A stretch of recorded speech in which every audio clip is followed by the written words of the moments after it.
Versículo 5: Deus está no meio dela. Jamais, a casa que tu mora pode rachar, o lugar que tu mora pode ser desapropriado, a casa que você mora pode quebrar, alguém pode entrar lá e roubar, mas essa morada jamais será abalada. Deus ajudará desde o romper da manhã. Bramem as nações, reinos se abalam. Deus faz ouvir a sua voz e a terra se dissolve. Versículo 7: o Senhor dos exércitos está conosco, o Deus de Jacó é o nosso refúgio. Venham contemplar as obras do Senhor, quem tem feito desolações da terra. Versículo 9: Ele faz cessar a guerra até os confins do mundo, quebra o arco, despedaça a lança, queima carro de fogo. Aquietam-se e saibam que eu sou Deus. Uou! Ele é Deus! Ele é Deus! João 14: que o coração de vocês não fique angustiado. Creiam em Deus, creiam também em mim. Na casa de meu pai há muitas moradas. Se não fosse assim, eu já teria dito para vocês: estou indo preparar um lugar. Quando eu for preparar um lugar, aí eu voltarei e os receberei. Se não tivesse preparado, se eu tivesse que preparar, ele está dizendo, e já teria dito: vou preparar, e quando eu for preparar, vocês estejam lá também. Versículo 4: e vocês conhecem o caminho para onde eu vou. Então Tomé disse a Jesus, disse o quê? Não sabemos para onde o Senhor vai, como podemos saber o caminho? Jesus respondeu, o quê? Eu sou o caminho, eu sou a verdade, eu sou a vida, e ninguém vai ao Pai a não ser por mim. Amém. Dá para aplaudir ao Senhor por essa palavra aqui?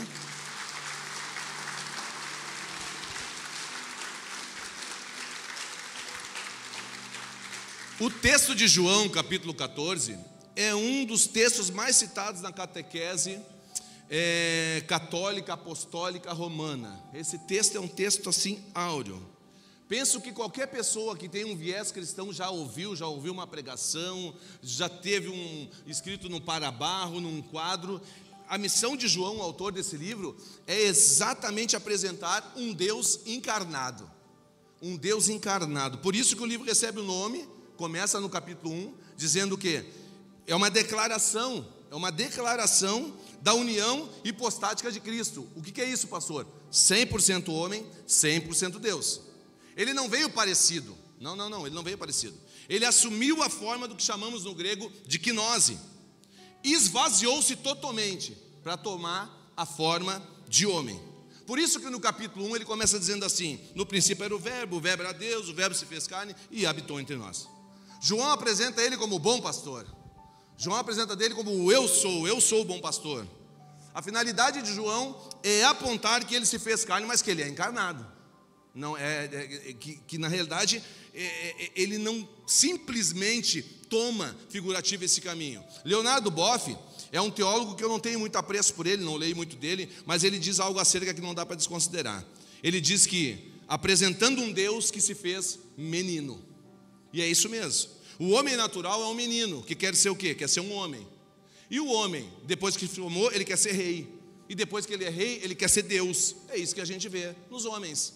Homens com autoridade de rei querendo ser Deus, querendo ocupar o lugar de Deus, querendo realmente destituir a posição de Deus. A missão dele é apresentar Jesus em seu crescimento. Por isso que João vai dizer assim, e Jesus crescia em estatura, graça e conhecimento. É por isso que ele vai seguir essa normativa da palavra.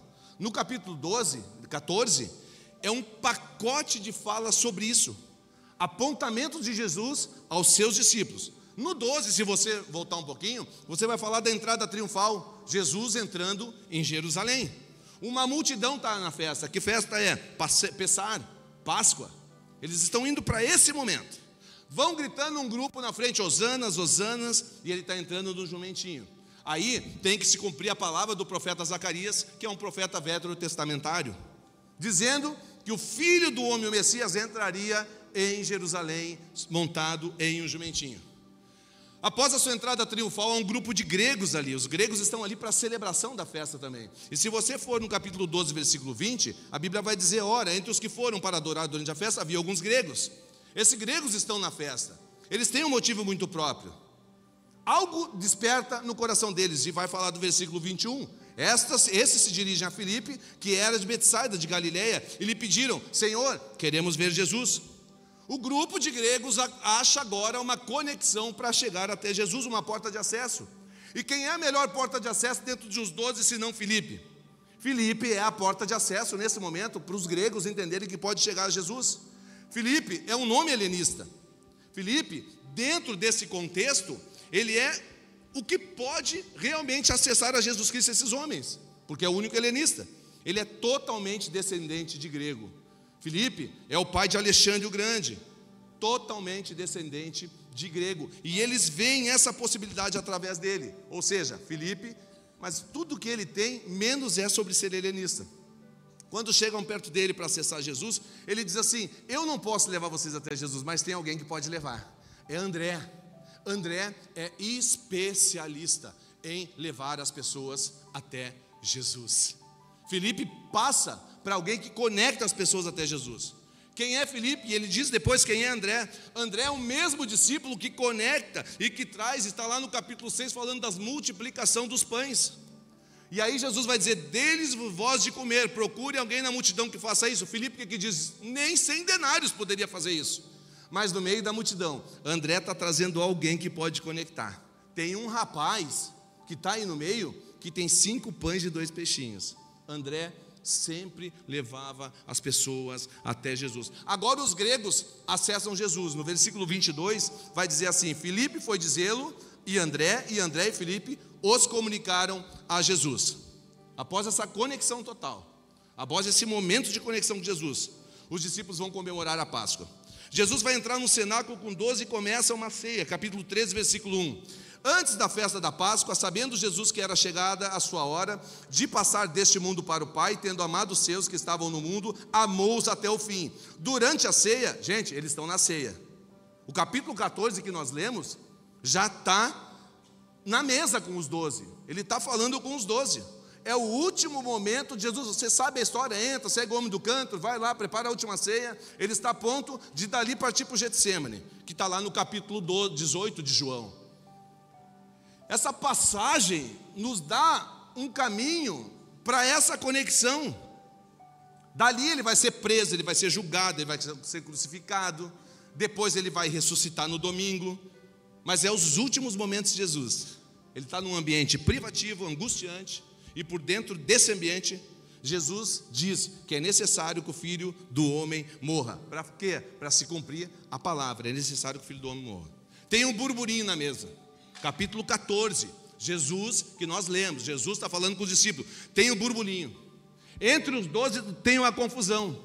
E Jesus diz assim no meio da confusão: não se turbe o vosso coração. Aqui não está apontando para o órgão. Até porque o órgão não é responsável pelos sentimentos. Isso da denotação judaica, nós vamos ver a Bíblia falando assim: adorai ao Senhor de todo o vosso coração. Não é sobre uma emoção, não é sobre rudimentos humanos, porque o corpo é formado de corpo, alma e espírito. O corpo é o centro das sensações com 5 sentidos: tato, olfato, paladar, visão e audição. Já a alma é o centro das emoções. É daí que vem a palavra psique. É daí que vem a psicologia, que vai tratar da alma, que vai cuidar do ser humano nesse contexto. Quando o texto está dizendo não se turbe o vosso coração, ele está dizendo: eu sei que a alma de vocês está desesperada. Ele já entendeu o que os discípulos estão fazendo. A palavra turbar ou turbazo em grego significa estado de estrangulamento. É isso que vai gerar o indivíduo a ter ansiedade. Ou seja, quando você está ansioso, é como se você estivesse sendo estrangulado. Não é mais ou menos assim? A ansiedade vai te apertando. Turbazo vem de estrangulamento, daí vem a ansiedade. O que Jesus está dizendo para os discípulos é assim: eu estou falando de morte, eu estou falando de entrega, eu estou falando que eu estou indo, mas vocês não estão entendendo. Não, acalme o coração, porque a partir de agora é que vocês vão entender o que é vida, e vida com abundância. Eles estão atucanados porque tem uma viagem preparada. O que Jesus está dizendo: coloca a tua alma sentada e fica tranquilo aí, fica relax, Por quê? Porque eu sou o Deus Todo-Poderoso. Vocês não viram, gente, vocês caminharam comigo, vocês viram os milagres. Não se turbe o vosso coração. A ideia dele é olhar para os 12 e dizer: o coração de vocês não pode se perturbar. Por que que vocês estão perturbados? Não é ele que perguntou, eu também estou perguntando. Por que que tu anda perturbado? Por que que tu anda angustiado?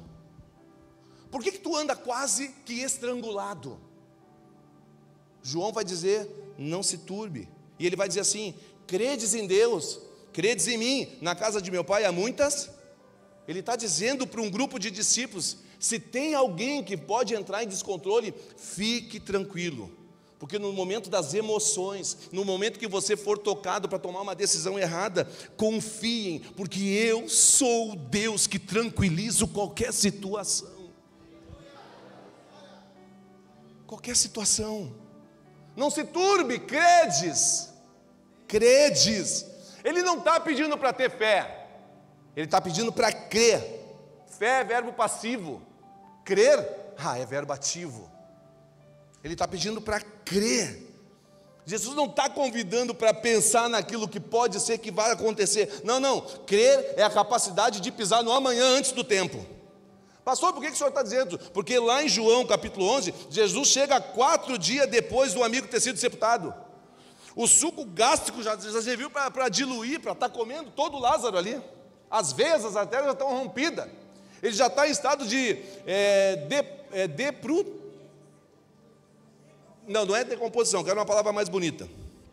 Não é assim que fala. Depois a gente acha aqui, mas é decomposição, mas eu queria uma palavra mais bonita. Já que eu estou no YouTube aí, tinha que ser uma palavra mais bacana.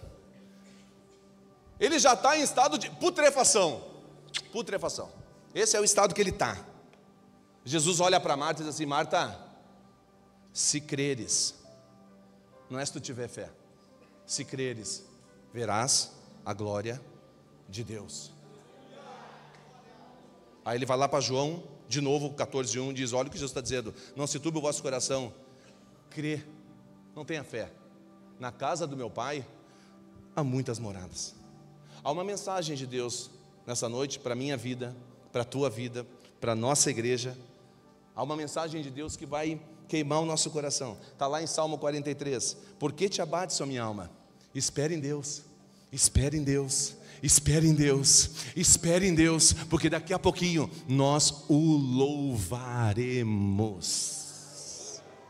Espera em Deus. Por que está preocupado com amanhã? Excesso de futuro e ansiedade. Por que está pensando no passado? Excesso de passado, sabe o que te leva? Depressão. Por que está preocupado com o presente? Preocupação com o presente leva ao estresse. E nós estamos vivendo esse. Jesus olha para os discípulos e diz assim: olha só, vou dar um conselho para vocês. O lírio do campo não tem estrutura, e Deus os veste. Imagina vocês. As aves não plantam e o Senhor as sustenta.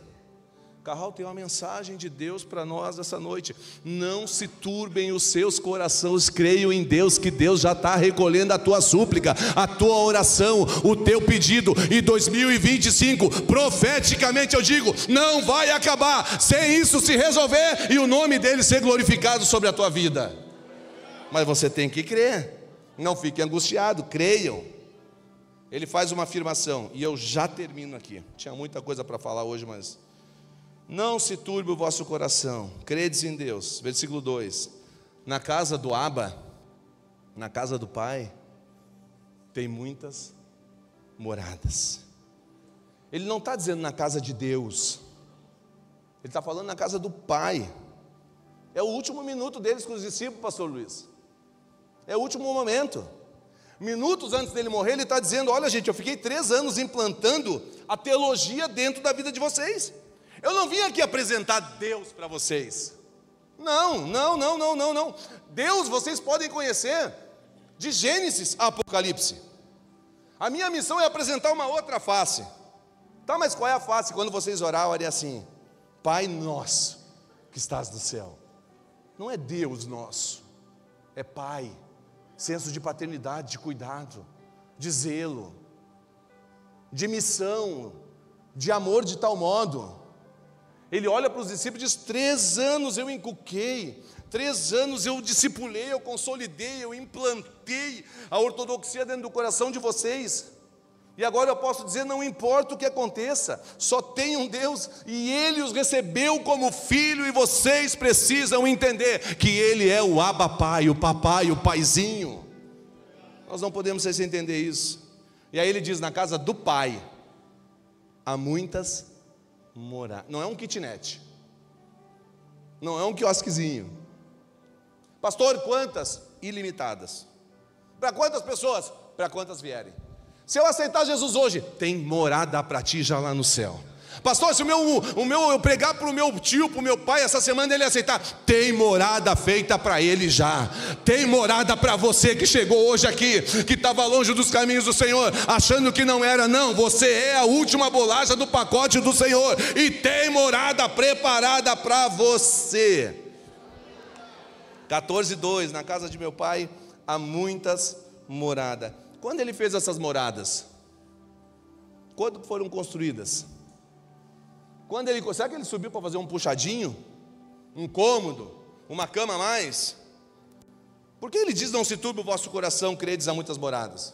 Se não fosse assim eu já teria dito subindo. Ele está dizendo assim: já está pronto. Eu não fui pego de surpresa. Quem é pego de surpresa é eu e você. Jesus não é pego de surpresa. Quando que as moradas estão prontas? Hebreus capítulo 4, versículo 3. Quando o Senhor fez essa morada? Versículo 3 de Hebreus capítulo 4. Nós, porém, que cremos, não é que tem fé, nós que cremos, verbo ativo, entramos no descanso conforme Deus disse: assim jurei na minha ira, eles não entrarão no meu descanso. Ele disse isso, mesmo que as obras já estivessem concluídas, desde a fundação do mundo. Desde quando a morada está pronta? Desde que Ele criou o mundo. Desde quando eu tenho lugar no céu? Desde quando Ele fez a criação. Quando Ele criou, Ele já estava pensando para onde nós iríamos e onde passaríamos a nossa eternidade. Uou! Antes de você ser um embrião, gente, um feto, antes de tomar, de ser criança, já estava tudo concluído. Pastor, por que o senhor sabe disso? Mateus 25, 34, então o rei dirá aos que estiverem à sua direita: venham benditos de meu Pai, venham herdar o reino que está preparado para vocês, desde a fundação do mundo. Está na mesa com os 12, vai morrer. Está na mesa com os 12. O que vai ser da nossa vida agora? Quem poderá nos defender? Ele olha e diz: gurizada, relax, fica tranquilo, fiquem tranquilos, já está tudo pronto. Mas o senhor vai ser preso, o senhor vai ser açoitado. Mas gente, está tudo pronto desde a fundação. Nada que está acontecendo é novidade para vocês que estão com o coração turbado, preocupados, ansiosos, estressados. Mas eis que lhe digo: calma o coração. Fala para uns dois aí: calma o coração aí, mano. Calma o coração. No meio da agonia da alma dele, no meio da agonia, ele dá uma inspiração para o salmista fazer uma canção sobre as moradas da eternidade. Ele faz uma canção sobre a eternidade. Ele está dizendo para os discípulos: gente, cantem a canção do salmista. Não importa o que vocês estão vivendo, não importa você que está nos ouvindo em casa, pelo que tu possa estar passando.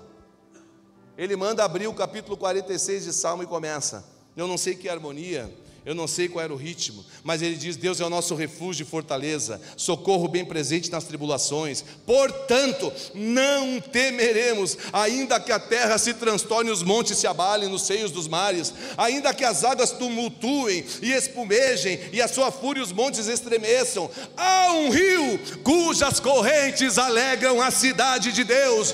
Qual é o santuário? Da morada do Altíssimo, da morada do Altíssimo. Versículo 5: Deus está no meio dela. Jamais, a casa que tu mora pode rachar, o lugar que tu mora pode ser desapropriado, a casa que você mora pode quebrar, alguém pode entrar lá e roubar, mas essa morada jamais será abalada. Deus ajudará desde o romper da manhã. Bramem as nações, reinos se abalam, Deus faz ouvir a sua voz e a terra se dissolve. Versículo 7: o Senhor dos exércitos está conosco, o Deus de Jacó é o nosso refúgio. Venham contemplar as obras do Senhor, quem tem feito desolações na terra. Versículo 9: Ele faz cessar a guerra até os confins do mundo, quebra o arco, despedaça a lança, queima carro de fogo. Aquietam-se e saibam que eu sou Deus. Oh! Ele é Deus, Ele é Deus, Ele é Deus.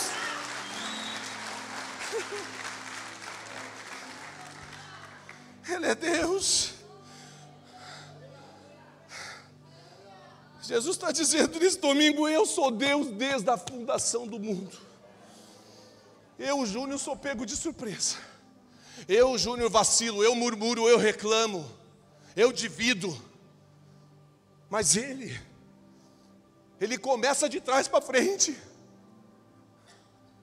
A morada está pronta. A morada está pronta. Eu posso ter crise existencial, Ele não tem. Gente, o que está acontecendo com essa igreja é a oportunidade que Deus está fazendo você avançar, eu avançar, e nós sermos prósperos. Você pode não entender isso agora, você pode achar que é artimanha, mas desde que essa igreja fez o primeiro culto, quando essa igreja botava uma mesinha de madeira e um pastel, o famoso pastel cheio de graxa, até hoje, aleluia, nunca faltou nada, porque o Senhor dos exércitos tem peleado, tem guerreado, tem cuidado e vai continuar cuidando. Mas a oportunidade é boa para nós. Coloca João capítulo 14, versículo 1 de novo para mim, por favor. Rovisco, é assim, Rovisco? Vou acabar. Que o coração de vocês não fique angustiado. Vocês creem em Deus, em mim. Na casa do meu pai há muita morada. Se não fosse assim, versículo 3, vai explodir. E quando eu for preparar o lugar, voltarei. Tem gente que acha que não mais. Tem gente que está desistindo e está se entregando no finalzinho. A linha de chegada está ali na frente, tem gente recuando, tem gente esmorecendo a fé. Tem gente se entregando. Ele está dizendo: voltarei e os receberei para mim mesmo, para que onde eu estou, vocês estejam também. A minha missão é caminhar com Cristo, mas a minha vontade, o meu sonho é estar com Cristo, é morar com Cristo, é viver com Ele a minha eternidade. Jesus está dizendo: essa terra ela é passageira.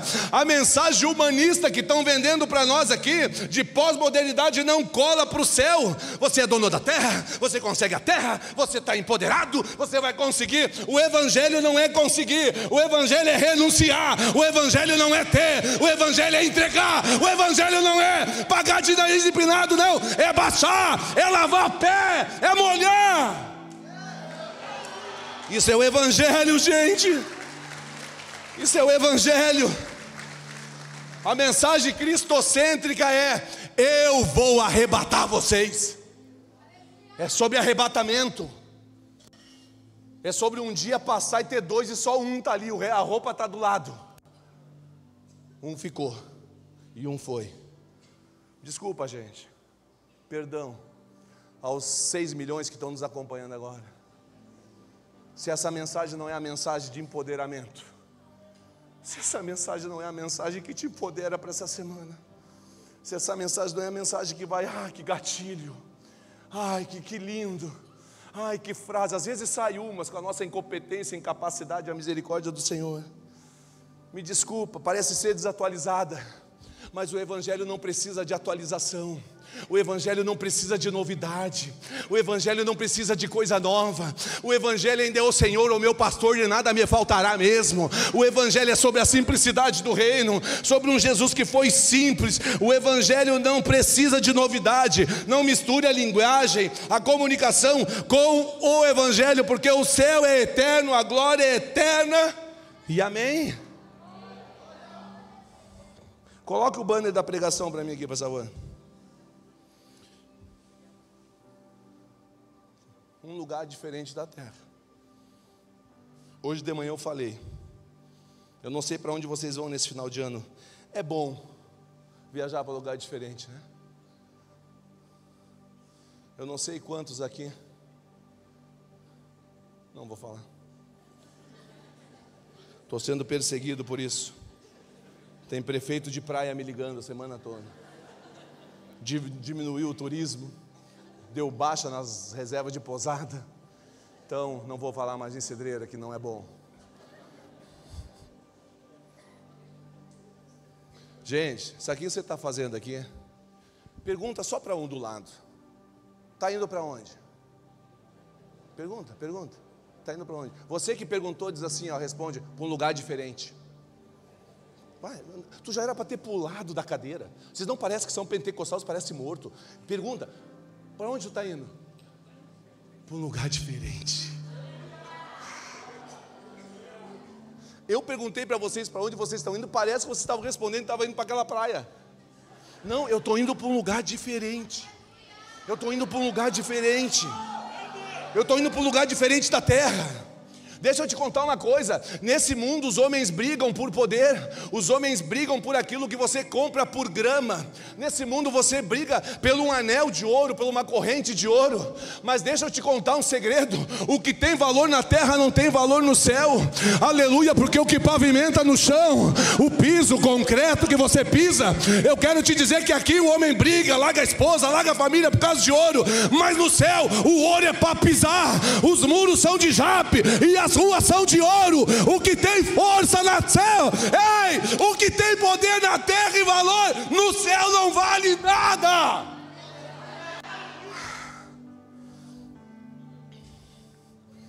Apocalipse 4.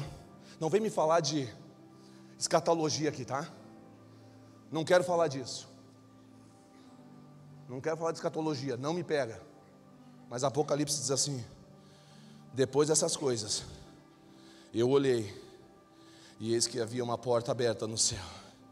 E a primeira voz que eu ouvi era como de trombeta. E é como se ela falasse: sobe, sobe, sobe. Ele subiu. Quando ele subiu, teve uma coisa completamente diferente. Era muro de jaspe, ruas de ouro.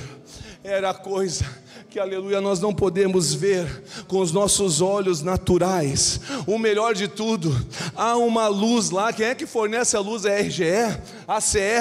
A Apocalipse vai dizer que nessa cidade, a lâmpada da cidade se chama o Cordeiro de Deus. E essa luz nunca, nunca, nunca, nunca se apaga. O céu é uma realidade. Cuida com o humanismo. Cuida, não vou fazer, não vou ajudar, não vou dar, não vou participar. Cuida. Cuida, humano. Cuida com o humanismo. Teologia da terra. Acorda pensando na terra. Dorme pensando na terra. Parece um tatu. Crente tatu. Não olha para o lado e não chama o irmão do lado de tatu. Ele já sabe que é com ele. Martinho Lutero fala assim: não posso proibir que um pássaro voe na minha cabeça, mas eu posso proibir que ele faça ninho. Martinho Lutero está dizendo o seguinte: os meus pés podem caminhar na terra, mas a minha cabeça, ela tem que estar no céu. Aleluia, os meus pés são peregrinos da terra, mas a minha mente, mas a minha cabeça é sobre o céu, é sobre a vinda, é sobre Jesus, é sobre a eternidade. Ele está dizendo para os discípulos: eu vou voltar. Eu vou voltar. não fica preocupado. Jesus ressuscita no domingo pela manhã, sim ou não? Sim ou não? Ele faz a aparição para Maria na manhã, sim ou não? Não. Não fez aparição para Maria coisa nenhuma. Ele ressuscita e fica 40 dias na terra. Ele faz 10 aparições. Quantas? 10. Quando ele faz a última aparição diz que ele aparece para os 11. 40 dias, um discípulo de Jesus já havia se perdido. 40 dias, Judas Iscariote, tu está fora. 40 dias bastou para alguém que estava caminhando com Jesus desviar. 40 dias bastou para não botar o pé nas ruas de ouro, para não tocar nos muros de cristais. Bastou 40 dias. O diabo precisa de 1 minuto, 1 segundo, para te distrair e te tirar de um lugar diferente da terra. Eu gostaria que você profeticamente levantasse a sua mão, quem crê. Nada me tira desse lugar diferente. Vamos de novo. Nada me tira desse lugar que é diferente. Aleluia, aleluia. É para o Senhor, é para o Senhor, é para o Senhor. É para o Senhor. Olha só, eu prometo mais 5 minutos e eu acabo, tá? O texto diz que Jesus vai subindo entre as nuvens. Um anjo aparece aos discípulos e diz assim, ó, fiquem tranquilos, fiquem tranquilos. Ele está subindo, mas ele vai voltar. Ele vai voltar, não dá para dar glória, mas eu vou melhorar um pouquinho, isso que o errado sou eu. Jesus, ele é assunto aos céus, só que agora ele está subindo com o corpo glorificado. Ele é o segundo Adão, ele é o último Adão. Quando ele está subindo nas nuvens, ele passa do primeiro céu, ele passa do segundo céu, e ele entra no terceiro céu. 2 Coríntios 12:2 diz assim, conheço o homem em Cristo, que há 14 anos foi arrebatado, até o terceiro céu. Se isso foi no corpo ou fora do corpo, eu não sei, Deus o sabe. Eu sei que esse homem, se no corpo ou fora do corpo, não sei, Deus o sabe, foi arrebatado ao paraíso, e ouviu palavras indivisíveis, que homem nenhum teve permissão para repetir. O que Paulo está dizendo sobre ele mesmo? Ele foi arrebatado ao terceiro céu. Porque de baixo para cima são 3 céus. Não quero falar de escatologia, mas de baixo para cima são 3 céus. O primeiro, atmosférico.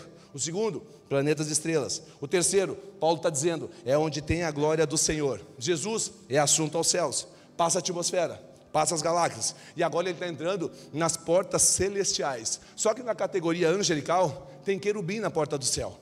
São os mesmos querubins, escute, são os mesmos querubins que foram colocados quando o homem foi expulso do jardim do Éden.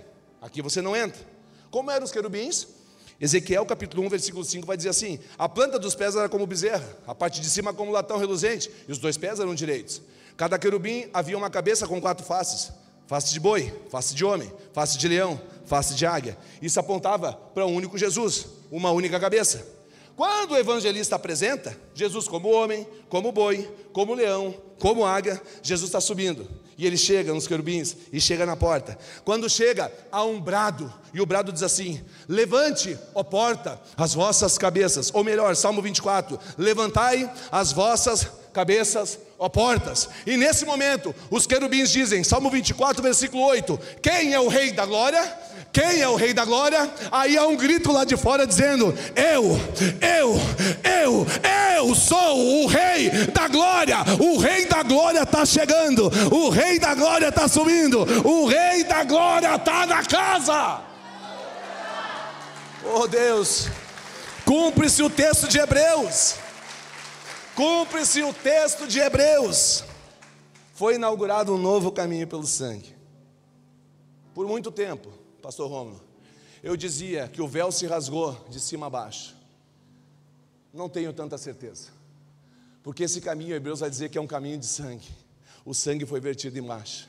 Então eu quero te dizer que há um caminho que se você for aí para dentro dos estudos, eu não vou fazer, não é tempo para isso hoje, quem sabe você faz na quarta lá nos grupos de convívio e tonteia a cabeça de vocês, mas eu quero crer nessa noite, que um caminho foi estabelecido de baixo para cima, o momento que ele ia subindo, a marca do sangue do Cordeiro ia traçando esse caminho, e a partir desse momento, você não precisa de pastor, você não precisa de profeta, você não precisa de apóstolo, você tem o caminho aberto, há um caminho sinalizado pelo sangue do Cordeiro, você tem acesso, chegue a hora que você quiser diante dele, porque o véu se rasgou, e o caminho está feito através do seu sangue.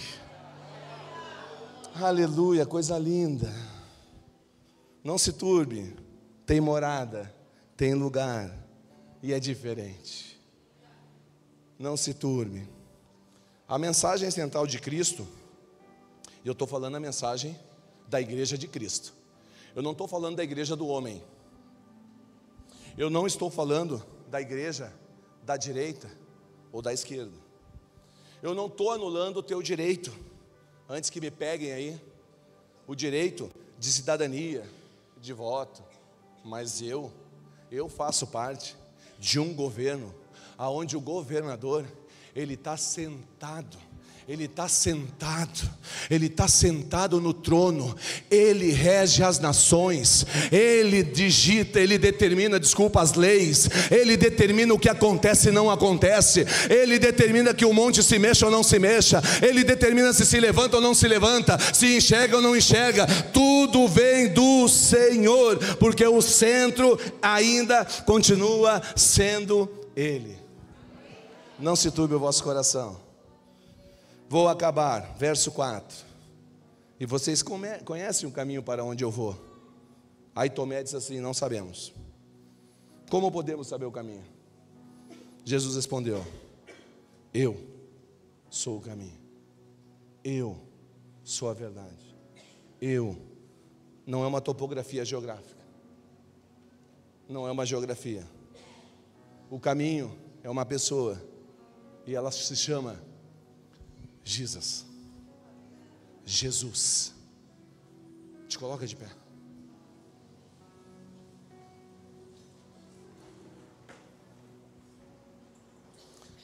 Jesus é o? Tem mais gente aí? Jesus é o? Sabe o que significa a palavra caminho em grego? Aqui está no grego koiné. Rhodos. Rhodos significa destino. Só que a primeira vez que aparece, escute, é o finalzinho, não perca o finalzinho. Vamos de novo. No grego, koiné, rhodos, quer dizer caminho, que significa destino. Só que a primeira vez que aparece a palavra caminho na Bíblia é em Gênesis. Se é Gênesis, eu saio do grego e vou para o hebraico. E no hebraico, a palavra é derek, que quer dizer jornada. Sabe o que Jesus está falando? Eu sou a jornada que te leva ao teu destino.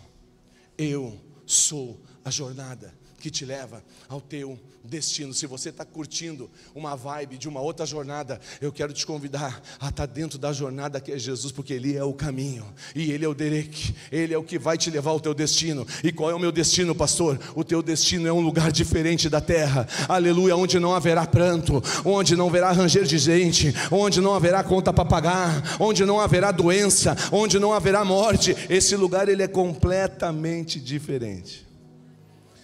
Quando Deus expulsou do jardim o homem, Ele colocou a sua espada ao redor dos jardins, guardando, dizendo: caminho, não se turbe, Ele já preparou. Ele é o Deus de ontem, que estabeleceu o teu hoje, e que por certo vai abençoar o teu amanhã.